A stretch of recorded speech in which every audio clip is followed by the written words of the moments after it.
আসসালামু আলাইকুম। আমন্ত্রণ জানাচ্ছি জনপদের খবরের সঙ্গে আছি আমি ফারহানাইমা। এখনকার সংবাদ আয়োজন একই সঙ্গে চ্যানেল আইয়ের ইউটিউব চ্যানেল এবং চ্যানেল আইয়ের ওটিটি প্ল্যাটফর্ম আইস্ক্রিনে লাইভ স্ট্রিম হচ্ছে। জাতীয় স্মৃতিসৌধে শ্রদ্ধা নিবেদন করেছেন নবনির্বাচিত প্রধানমন্ত্রী তারেক রহমান। মন্ত্রিপরিষদের সদস্যদের নিয়ে মহান মুক্তিযুদ্ধের বীর শহীদের প্রতি পুষ্পস্তবক অর্পণ করেন তিনি।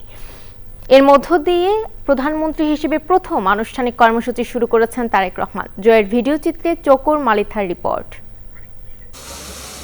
প্রধানমন্ত্রী হিসেবে শপথ নেওয়ার ২৪ ঘন্টার মধ্যে জাতীয় স্মৃতিসৌধে নবনির্বাচিত প্রধানমন্ত্রী তারেক রহমানের শ্রদ্ধা নিবেদন কর্মসূচি।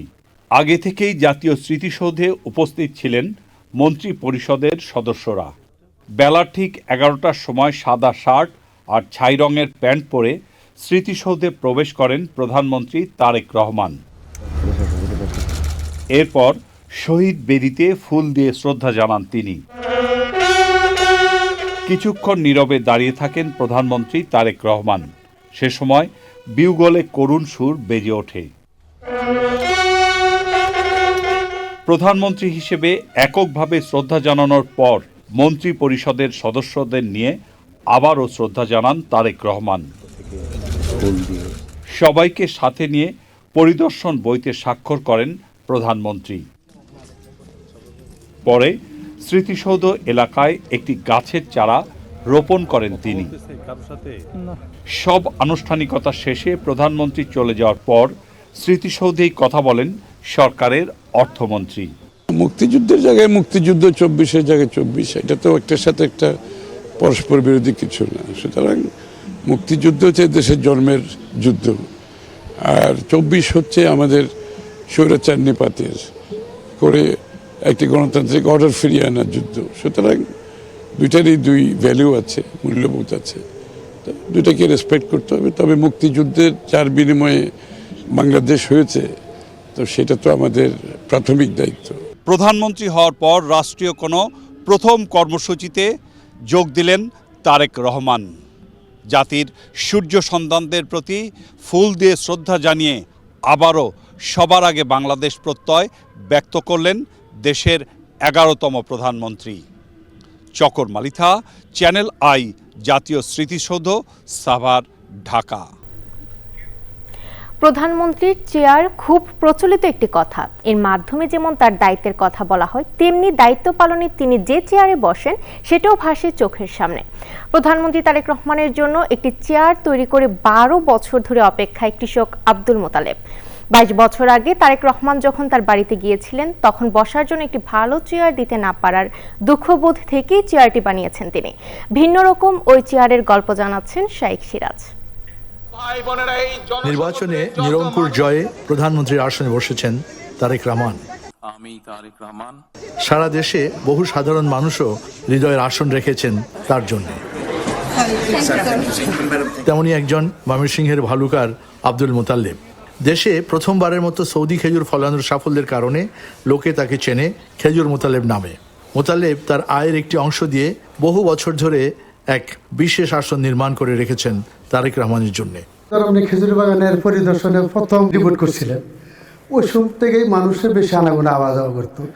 এরপরে ২০০৪ যখন তারেক রহমান ছিল, প্রতিবেদন যাওয়ার কদিন পরে আসছিল, স্যার কি কি দিয়েছিল আপনারা তখন? পাম্প দিয়েছিল। হ্যাঁ, ওই সময় দিয়েছিল আমার সেলো মেশিন দিয়েছিল, এই সার, বিষ, কোদাল, যাবতীয় যেটা লাগতো সব দিচ্ছিল তারেক। আমার কাছে এমন একটা কষ্ট লাগতো, একসঙ্গে খাওয়াইতেও পারছি না। এই কারণে আমার কষ্ট, যদি আমি একদিন আবার রাজপ্রাসাদের মতো বানায় আনতে পারি, এই জায়গাতে আমি বসাইও। তো ওই যে দাঁড়াই থেকে গেছেন, বসতে দিতে পারছি না, খুব কষ্ট লাগতো। আমার মনের থেকে পার্সোনালভাবে আপনার জন্য আর তারেক রহমান এই চেয়ারটা বানাইছি, যে এখানে বসে একদিন যখন রাজপ্রাসাদ বিশ্বের মধ্যে দেখবে যে খেজুর মোতালেব, শাহ সিরাজরা তারেক জিয়ার কীভাবে বসাতে পারে, যেদিন আপনাকে আর তারেক রহমান এই চেয়ারে বসাতে পারবো, আমার আত্মাটা শান্তি পাবো, ওই দিন আমি সাংবাদিক হইয়াম। ওই দিন আপনাদের কাছে প্রশ্ন করবো কৃষকের লোনের জন্য। সাধারণ মোতালেব অসাধারণ আবেগ নিয়ে অপেক্ষা করছেন তারেক রহমানের। আপনার নামে আর তারেক রহমানের নামে কিন্তু আমার যা বিশ্বে পরিচিত হয়েছি। আপনারা যদি না এতেন আমার এত পরিচিত থাকলো না হলে। এটা কতদিন লাগছে বানাইতে? এটা 6 বছর সময় লাগছে, এটা টাইম ধরা না। দেশের সব শ্রেণীর মানুষ ভোটের আশীর্বাদে তারেক রহমানকে যে সম্মানের আসনে বসিয়েছেন তা অটুট থাকুক দেশের কল্যাণের ভেতর দিয়ে। তার হাত ধরে রচিত হোক নতুন বাংলাদেশ। শাইখ সিরাজ, চ্যানেল আই। দলের জন্য ছিলেন নিবেদিত, বঞ্চিত হয়েছেন 2 বার। নিজের আসনে দলীয় মনোনয়ন দেওয়া হয়েছে অন্যজনকে, কিন্তু দলের সিদ্ধান্তের বাইরে যাননি কুমিল্লার হাজী আমিনুর রশিদ। দলও তাই মূল্যায়ন করেছে তাকে, দিয়েছে টেকনোক্রেট কোটায় মন্ত্রীর পদ। সে সঙ্গে দিয়েছে 3টি মন্ত্রণালয়, কৃষি, খাদ্য এবং মৎস্য ও প্রাণী সম্পদ মন্ত্রণালয়। নেতাকর্মীরা ভেসেছেন আনন্দে। কুমিল্লা থেকে আরও জানাচ্ছেন আবুল কাশেম হৃদয়। সবাইকে চমকে দিয়ে মন্ত্রিসভায় কুমিল্লার হাজী আমিনুর রশিদ ইয়াসিন পেয়েছেন তিনটি মন্ত্রণালয়ের দায়িত্ব। কেবল চমকে দেয়া নয়, এই জন্য পিলে চমকানো খবর।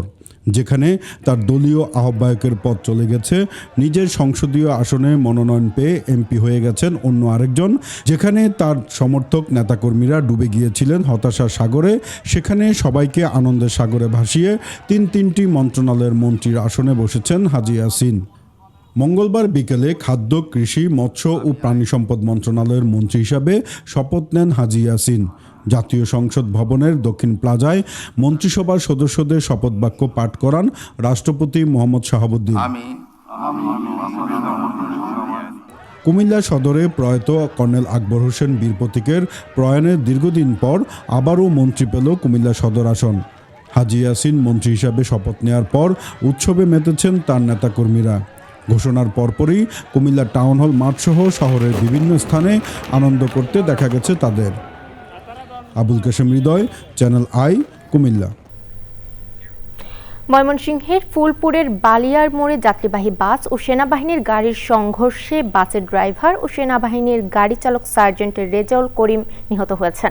এ ঘটনায় আহত হয়েছেন আরও 10 জন। ফুলপুর থানার ওসি রাশিদুল হাসান জানান, বেলা 11:15টার দিকে ওই সড়ক দুর্ঘটনা ঘটে। বাস ও সেনাবাহিনীর গাড়ি দুমড়ে মুচড়ে গেছে। সড়ক দুর্ঘটনার ফলে 1 ঘন্টা যান চলাচল বন্ধ ছিল। পুলিশ জানায়, ওই এলাকায় শেরপুরগামী একটি বাস ও ময়মনসিংহগামী সেনাবাহিনীর একটি গাড়ির সাথে সংঘর্ষ হয়। এতে 2 গাড়ির 10 জন আহত হন। তাদেরকে উদ্ধার করে উপজেলা স্বাস্থ্য কমপ্লেক্সে নিয়ে গেলে সেখানে 2 জন মারা যান। নিহত সেনাবাহিনীর গাড়ির চালক সার্জেন্ট রেজাউল করিম ও বাসের চালকের নাম আব্দুল বাসেদ। চট্টগ্রাম তালিকাভুক্ত শীর্ষ সন্ত্রাসী দুবাইতে পলাতক সাজ্জাদ বাহিনীর সদস্য ও আলোচিত তাসফিয়া হত্যা মামলার পলাতক আসামি ইমতিয়াজ সুলতান ইকরামকে গ্রেফতার করেছে র্যাব 7। সে সময় তার সহযোগী আবুল কালাম আজাদকেও আটক করা হয়। তাদের কাছ থেকে 2টি বিদেশি পিস্তল ও 56 রাউন্ড গুলিসহ বেশ কিছু নথিপত্র উদ্ধার করা হয়েছে। দুপুরে সংবাদ সম্মেলনে সন্ত্রাসী ইকরামকে গ্রেফতার বিষয়ে জানান র্যাব 7-এর অধিনায়ক lieutenant colonel Mohammad Hafizur Rahman. Channel আইয়ের জেদ্দা প্রতিনিধি রুমি সাইদ মারা গেছেন। ইন্না লিল্লাহি ওয়া ইন্না ইলাইহি রাজিউন। বুধবার সকালে বরিশাল শেরে বাংলা চিকিৎসা মহাবিদ্যালয় হাসপাতালে শেষ নিঃশ্বাস ত্যাগ করেন। তার বয়স হয়েছিল 65 বছর। মঙ্গলবার রাতে তার শ্বাসকষ্ট শুরু হলে প্রথম বানারীপাড়া উপজেলা স্বাস্থ্য কমপ্লেক্সে ও পরে উন্নত চিকিৎসার জন্য বরিশাল শেরে বাংলা হাসপাতালে নেওয়া হয়। সেখানে চিকিৎসাধীন অবস্থায় বুধবার সকালে তিনি মৃত্যুবরণ করেন। সাংবাদিক রুমি সাইদ দীর্ঘ 34 বছর ধরে ইলেকট্রনিক ও প্রিন্ট মিডিয়ার সাথে জড়িত ছিলেন। তিনি বাংলা, ইংরেজি, আরবি সহ 5টি ভাষায় সংবাদ উপস্থাপন করতে পারতেন। রুমি সাইদের মরদেহ তার গ্রামের বাড়ি বানারীপাড়াতে নিয়ে যাওয়া হয়েছে। সেখানে বাদ আসর নামাজে জানাজা শেষে পারিবারিক কবরস্থানে দাফন করা হবে। এবারে সারা দেশের খবর নিয়ে প্রতিনিধিদের পাঠানো তথ্য ভিডিও চিত্রে আল মুকসিদের রিপোর্ট।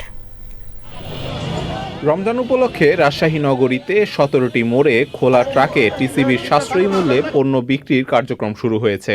প্রতিটি মোড়ে একটি ট্রাকে 400 জনের জন্য 15টি ট্রাকে 6000 পরিবারকে এসব পণ্য দেয়া হবে। খাগড়াছড়ি সরকারি মহিলা কলেজে পালিত হয়েছে বসন্ত বরণ। সকাল থেকে হলুদ শাড়ি ও ফুলেল সাজে শিক্ষার্থীদের উপস্থিতিতে মুখর হয়ে ওঠে ক্যাম্পাস। ময়মনসিংহ গার্ডিয়ান নার্সারি শিক্ষা পরিবারের আয়োজনে বিদায় সংবর্ধনা ও সাংস্কৃতিক অনুষ্ঠান হয়েছে। প্রধান অতিথি ছিলেন যশোর বিজ্ঞান ও প্রযুক্তি বিশ্ববিদ্যালয়ের সাবেক ডিন অধ্যাপক ডক্টর ইকবাল কবির জাহিদ। ময়মনসিংহে কাচিঝুলি প্রতিবন্ধী আত্ম উন্নয়ন সংস্থার উদ্যোগে প্রতিবন্ধীদের রমজানে ইফতার সামগ্রী বিতরণ করা হয়েছে। বিএনপির চেয়ারপারসন তারেক রহমানের নেতৃত্বে নিরঙ্কুশ বিজয় ও সরকার গঠন এবং তারেক রহমানের প্রধানমন্ত্রী হওয়ায় শেরপুরে আনন্দ মিছিল করেছে ছাত্রদলের নেতারা। মহান শহীদ দিবস ও আন্তর্জাতিক মাতৃভাষা দিবস উপলক্ষে শেরপুরে শিশুদের চিত্রাঙ্কন ও রচনা প্রতিযোগিতা হয়েছে। প্রতিযোগিতা উদ্বোধন করেন গ্রন্থাগারিক সিরাজাম মুনিরা। আল মুকসিদ, চ্যানেল আই। নরসিংদীতে 21শে ব্যাডমিন্টন টুর্নামেন্টে ফাইনাল খেলা ও পুরস্কার বিতরণ করা হয়েছে। নরসিংদী ব্যাডমিন্টন গ্রুপ আয়োজিত টুর্নামেন্টের সমাপনী অনুষ্ঠানে প্রধান অতিথি ছিলেন নরসিংদী প্রেস ক্লাবের সভাপতি মাখন Das. Pinnacle chartered school and college খেলায় হাসান উদয় দল 8 পয়েন্টের ব্যবধানে সুমন রাসেল দলকে হারিয়ে চ্যাম্পিয়ন হয়। টুর্নামেন্টে মোট 8টি দল অংশগ্রহণ করে। খেলা পরিচালনা করেন বাংলাদেশ ফুটবল ফেডারেশনের ম্যাচ কমিশনার সরকার সগির আহমেদ। খেলা শেষে বিজয়ী ও রানার্স আপ দলের হাতে পুরস্কার তুলে দেন অতিথিরা।